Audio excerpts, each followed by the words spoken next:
renge kyo nam. Myoho renge kyo nam. Myoho renge kyo. Welcome back, everyone. Part 14. This is a very long go-show, but of all the major writings of Nichiren, if you look throughout, unbiased by publisher and sect and translator, you'll find that there are at least 3 really major writings. This is one of them. So I know it's taking a while, but I want to be thorough and understand this. If you did nothing else, I shouldn't say it that way. If you read no other Gosho, no other major writing of Nichiren's, but the opening of the eyes, and you used the opening of the eyes as a basis for your Buddhist study, the opening of the eyes takes you through the history of Buddhism, the establishment of Buddhism, the methodology of Buddhism, the methodology of teaching the Buddhism. And all of these personages and scholarship are embodied in the way Nichiren presents Buddhism. You would, in fact, learn all of Buddhism. That's not to say that you read this Gosho and you are enlightened. Because, as I've said before, enlightenment, this is your enlightenment, and it takes your effort, your study, and your commitment to achieve it. It's already there, but it's veiled underneath all of this other human delusion. We're not trying to not be human. We're trying to see beneath, under, around, within what this human experience provides for us to study and understand the fundamental nature of life, the universe itself, and all of the whys that go with that. I've told you before, whys are traps. So how does this all work, and how do I make it work in my life, is really a matter of uncovering it. Just because you can't see the treasures at the bottom of the ocean doesn't mean they're not there. So Buddhism says enlightenment, Buddha nature, Buddha mind, your wisdom, your ultimate life of unencumbered happiness is there. It's just you've got all this seawater in the way. You've got all this that's not an obstacle. It's just a veil, a colored reality that stops you from seeing beneath it, through it, into the true nature of all things. And opening of the eyes is exactly about that. So I left it last time. Study is a major theme throughout all of this. And I remind you again that Nichiren uses the same device that has been used through thousands of years of Buddhist teachings, in that impersonations of the... You ever have an argument in your head? Or try to think of an argument with a specific person, or in a debate, if you've ever studied debate, or just people will say, I'll just be the devil's advocate. You take a certain position. Or what would, Don Johnson say here? What would, The Rock say, since we're talking about Dwayne Johnson, actually. Anyway, this is the same way that teaching has gone on for millennia, not just in Buddhism, but in many things, where names are given to other collections of thoughts, personages, and opinions, and used in an argument form in order to derive a more profound, more clear answer. So don't be misled. Don't think that all of these personages that appear in Buddhist literature, remember these literatures you're reading here in the West are translations, and in the East translations as well, but certainly in the West, translations from a very Western perspective. So our Western folklores, our Western heroes and nemesis and so forth get thrown into this vernacular to accomplish the same thing. They're not identified as specific people or forces. They are representations of the very kinds of mental exercises we go through in our own head. So that's what's called in Buddhism expedient means or expedient devices, that kind of thing, or fables, the same kind of thing. Little Red Riding Hood didn't get eaten by a wolf, but the idea of danger, peril to oneself, being oblivious to the nature of things in our lives, being more aware, those kind of things are very much life lessons, are they not? So, without further ado, let me continue and get back into this. We have a lot to cover, but I want to stick with it because it's so important. If Shakyamuni Buddha, Nichiren continues, the Lord of Teachings, had attained enlightenment for the first time in his present existence, then when he preached the Lotus Sutra, Brahma, Shakra, the gods of the sun and moon, and the four heavenly kings, though they had ruled over this world since the beginning of the kalpa of continuance, would have been disciples of the Buddha for no longer than 40-some years. These beings would then have established their connection with the Lotus Sutra for the first time during the 8 years of preaching at Eagle Peak. So all of this, again, is having to do with the lifespan of the Tathagata chapter of the Lotus Sutra, just as a reminder. And when he says 40-some years, he's talking about 40 years of teaching of Shakyamuni, that then was culminated by the final 8 years of his life expounding the Lotus teaching.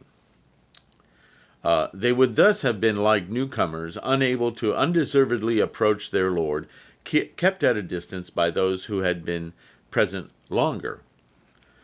But now that it has become apparent that Shakyamuni Buddha attained enlightenment countless kalpas ago, then the Bodhisattvas Sunlight and Moonlight, who attended the Thus Come One's medicine master of the eastern region, and the Bodhisattvas Perceiver of the world's sounds in great power, who attend the Thus Come One Amida of the western region, along with the disciples of all the Buddhas of the worlds of the 10 directions, and the great Bodhisattvas who are disciples of the Thus Come One Mahavajarana, as they are shown in the Mahavajarana and Diamond Crown Sutras, all of these beings are disciples of Shakyamuni Buddha, the Lord of Teachings.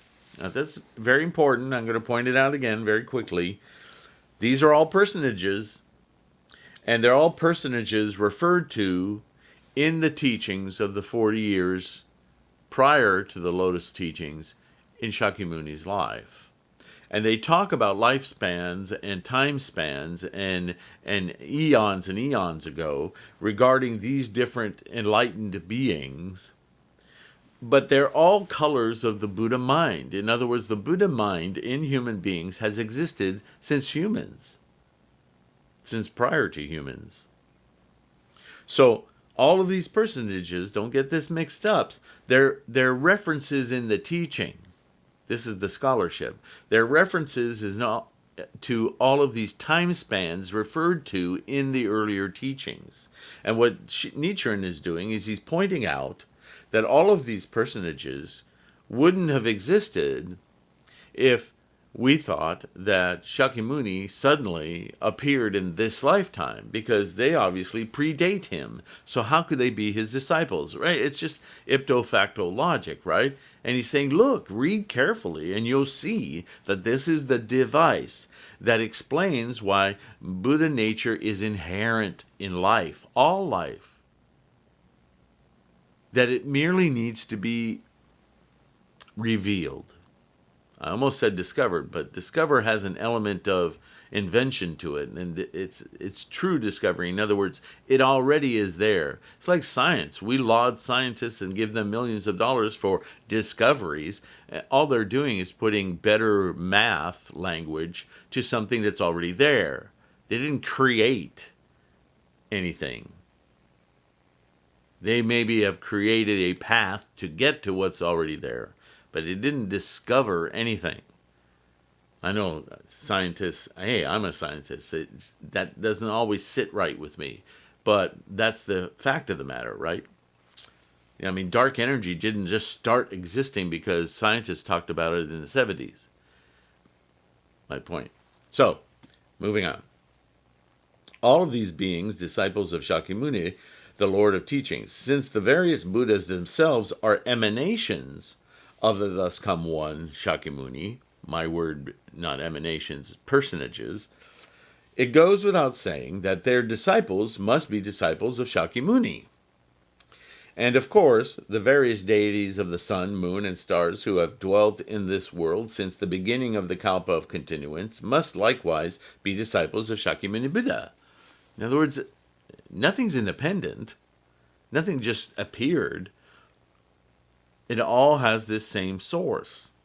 Nevertheless, the schools of Buddhism other than Tendai have gone astray concerning the true object, Buddhahood, of devotion, what you're dedicated, determined to reveal. The Dharma Analysis Treasury, Establishment of Truth, and Precept schools take as their object of devotion the Shakyamuni Buddha who eliminated illusions and attained the way by practicing 34 kinds of spiritual purification. You're talking about early schools of Buddhism now. This is comparable to a situation in which the heir apparent of the supreme ruler of a state mistakenly believes himself to be the son of a commoner. The 4 schools of Flower Garland, True Word, 3 treatises, and Dharma characteristics are all Mahayana schools of Buddhism.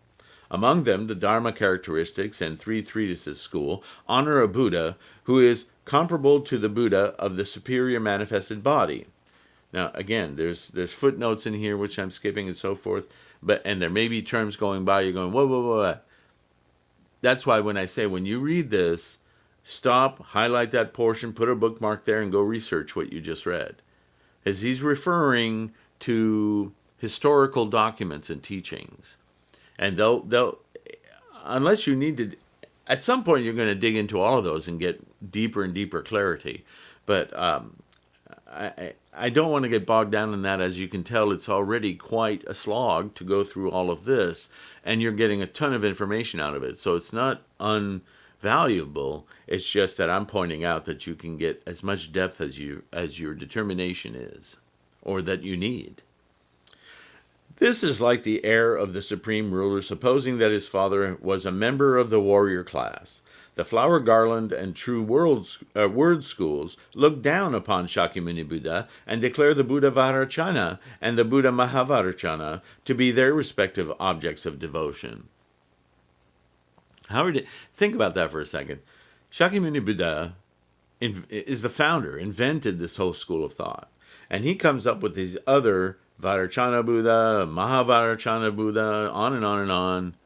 They're his inventions to help people understand ways of thinking, their mental processes, how they can break down their illusions. And there are schools out there that say, well, these are superior to Shakyamuni. There is inventions, emanations, personages, whatever word you want to find for it.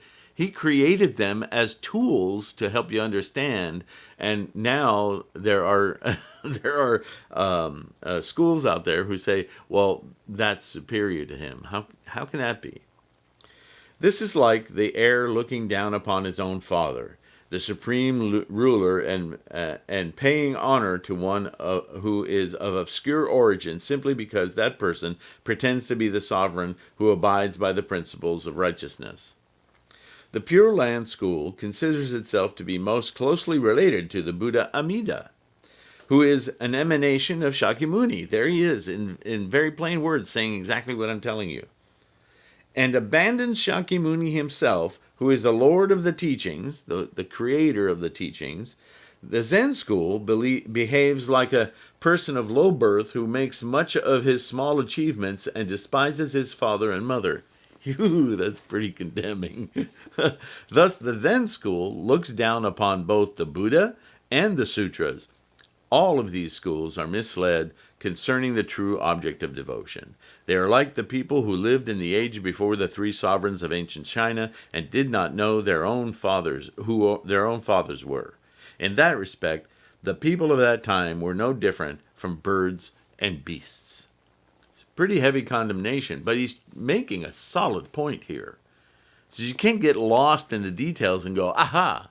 You have to constantly see the full picture of what it is that you're determined to discover, your own Buddhahood, your own Buddha nature. In your travels to do that, you will dig down certain rabbit holes that will help you unclog certain illusions you have in your mind, but always bring you back to the center of your own enlightenment. Okay? The people of these schools who are ignorant of the teachings of the lifespan chapter are similarly like beasts. They do not understand to whom they are obligated. Therefore, Miao states, among all the teachings of the Buddha's lifetime, there is no place other than the lifespan chapter where the true longevity of the Buddha is revealed. A person ought to know how old his father and mother are. If a son does not even know how old his father is, he will also be in doubt as to what lands his father presides over. Though he may be idly praised for his talent and ability, he cannot be counted as a son at all. Now, this was written well over 700 years ago, so the structure of family was still vital to the politic, the economic life of the population, let alone, as Aristotle would say in the West, good government begins at home. It begins with the self, and then extends to the family, and then parenting, and then the house, and then the land, and then the community, and then the larger community, and then the leadership and the government, right? So this structure was still very much a part of the logistics of understanding life in general in Nichiren's day. So you see it used a lot here. I know that has fallen apart a lot today. Not in all cultures, but even in the cultures that try to hold on to it, it's very tenuous. So don't let that confuse you. Romanticize it if you will, but understand the point of reference here, okay? The great teacher Miao lived in the Tianbao era, 742 to 756. In the latter part of the Tang Dynasty, he made a deep and thorough examination of the three treatises, the Flower Garland, the Dharma Characteristics, the True Word, and other schools, and the sutras upon which they are based. Then he concluded that if one fails to become acquainted with the Buddha of the lifespan chapter, one is no more than a talented animal who does not even know what lands one's father presides over. Though he may be idly praised for his talent and ability, refers to men like Fa Tsang and Cheng Quan of the Flower Garden School, or the Tripitaka master Shan Wu Wei of the True Word School.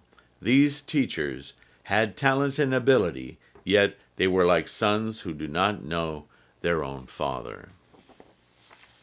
So for those of you who know Shan Wu Wei, or who ask me occasionally about Theravada, or Hinayana, or other schools, this is what this is about. This is saying you can be very excellent student of those learnings, those teachings, those sutras, but that does not mean that you get the whole picture. That does not mean that you have gone through enough study to understand what those are preparatory studies for.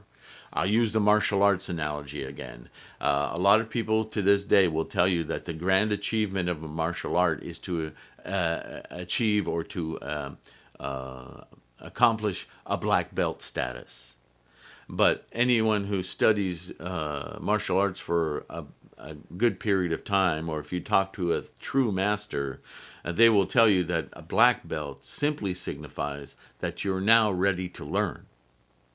So everything you've learned and performed and taught yourself in order to be a black belt does not make you a master. It makes you and gives you a depth of understanding of your mind and body that you can now pursue depth of study that will make sense to you and that you can grapple with and integrate. So the same is true with the great amount of sutras and treatises in Buddhism. This is the 40-year thing. Shakyamuni taught for 40 years, but it wasn't until his last 8 years of his life that he taught the culminating teachings. Okay, this is what all of this has been leading you up to be able to have the capacity to understand what I'm about to drop on you. Okay? So, this is another way, Nichiren navigates through several ways to demonstrate that this is the correct understanding. The great teacher Dengyo was the patriarch of both esoteric and exoteric Buddhism in Japan. In his outstanding principles, he writes, "The sutras that the other schools are based upon give expression in a certain measure to the mother-like nature of the Buddha. But they convey only a sense of love and are lacking in a sense of fatherly sternness. It is only the Tendai Lotus school that combines a sense of both love and sternness. The Lotus Sutra is father of all sages, worthies, those still learning, those who have completed their learning, and those who set their minds on becoming bodhisattvas. The sutras that form the basis of the True Word and Flower Garland schools do not even contain the terms sowing, maturing, and harvesting, much less the doctrine to which these terms refer. When the sutras of the Flower Garland and True Word schools assert that their followers will enter the first stage of development in this lifetime and achieve Buddhahood in their present form, they are putting forth the teachings of the provisional sutras alone, teachings that conceal the seeds sowed in the past, and to expect to harvest the fruit of Buddhahood without knowing the seeds first sowed is like the minister Cao attempting to seize the throne of the priest Dokyo trying to become emperor of Japan. Again, this is folklore you'll have to read up about. Point being, you can't accomplish the full goal without knowing what it's based on. The various schools argue with one another, each claiming that its sutra contains the true seeds of enlightenment. I do not intend to enter the argument. I will let the sutras speak for themselves. Thus, Bodhisattva Vasubandhu, speaking of the seeds of enlightenment implanted by the Lotus Sutra, Myoho Renge Kyo, designated them the seeds without peer. And these seeds of enlightenment are the doctrine of the 3,000 realms in a single moment of life, as expounded by Tendai. So where are we? 22 minutes.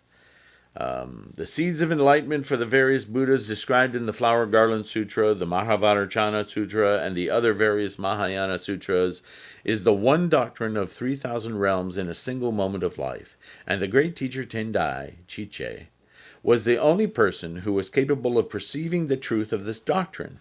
Cheng Quan of the Flower Garland School usurped the doctrine and made it the heart of the passage of the Flower Garland Sutra that reads, "The mind is like a skilled painter." The Mahavajrayana Sutra of the True Word School contains no mention of that fact, that the persons of the two vehicles can attain Buddhahood, that the Buddha Shakyamuni achieved enlightenment in the distant past, or of the doctrine of the 3,000 realms in a single moment of life. But after the Tripitaka master Shan Wu Wei came to China, he had occasion to read Great Concentration and Insight by Tendai, and came to gain wisdom and understanding. He then stole the doctrine of the 3,000 realms in a single moment of life, using it to interpret the passages of the Mahavajrayana Sutra on the reality of the mind, or the one that reads, "I am the source and the beginning of all things," making it the core of the True Word schools or teachings, but adding it to the practice of mudras and mantras. And in comparing the relative merits of the Lotus Sutra and the Mahavajrayana Sutra, he declared that while the two agree in principle, the latter is superior in practice. The mandalas of the two realms, the True Word teachers claim, symbolize the attainment of Buddhahood by persons of the two vehicles and the mutual possession of the 10 worlds. But are these doctrines to be found anywhere in the Mahavajrayana Sutra? Those who claim so are guilty of the grossest deception. Therefore, the great teacher Dengyo states, the True Word school of Buddhism that has recently been brought to Japan deliberately obscures how its transmission was falsified in the recording by Hing, who was deceived by Shan Wu Wei, while the Flower Garland school that was introduced earlier attempts to disguise the fact that it was influenced by the doctrines of Tendai. Suppose someone were to go to some wild region like the island of Izo and recite the famous poem, How I Think of It, dim, dim in the morning mist, of Akashibe, that boat moving out of sight beyond the islands. That's obviously a reference of geography as well as poetry, and I'm going to run out of time here. So with that, I'm going to leave the next section to video 15. But I trust by now you're following the logic of all this. Nichiren's exercising his formidable scholarship. But again, pointing out that there's all sorts of misguided misperceptions. And you know what? This is what I want to tell you. This is all fascinating. Very fascinating to read. If you're a history buff or you're interested in the history of Buddhism, how it all winds its way through to the ultimate teachings, I commend you. That's honorable. I love it. I've done it myself. But here's the point. And this is something Shakyamuni said almost 3,000 years ago, and Nichiren repeats. The importance is study. Because let me rephrase that. The importance of what Nichiren is pointing out here is not to be swayed by one branch of the teachings. Read it, get to know it, but read all of it. Remember Shakyamuni? Read the entire scholarship of Buddhism. Now that's a big task. But if that's in the back of your mind, every time you go down one of these tangents, you'll realize that's what you're doing.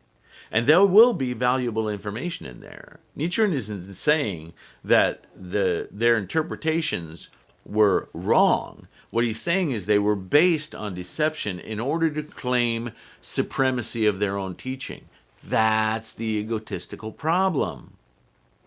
That if you expunge from it, or sponge from it, the interesting bits of information, and then move on to other branches, at some point it will become obvious that all of these are branches and limbs belonging to a much greater tree. And that tree is the logic, the Buddhist practice, the insight that you will build for yourself. Some of us need to go down some of these limbs further before we get it. Others will look and go, yeah, I know where that's going. Don't discount it. Come back to it. If you need, I've gone back to sutras several times, remembering there was something that I didn't think was important at the time that now seems to be itching in my brain. And I'll go back and I'll discover something. There's always some form of enlightenment as you focus on the sutras. But keep your target large. Keep your target your full bodhisattva enlightenment, your Buddha nature in this human form. That's what it's all about. This life, this moment. With that, I bid you adieu until the next one. I promise you there'll be more quickly coming. I've been having problems with computers and all sorts of things. I don't want to complain. But your support is critical to keep me going. And I love you folks for that. Thank you so much. You make my practice worthwhile. Thank you. See you in the next one. Namu Myoho Renge Kyo.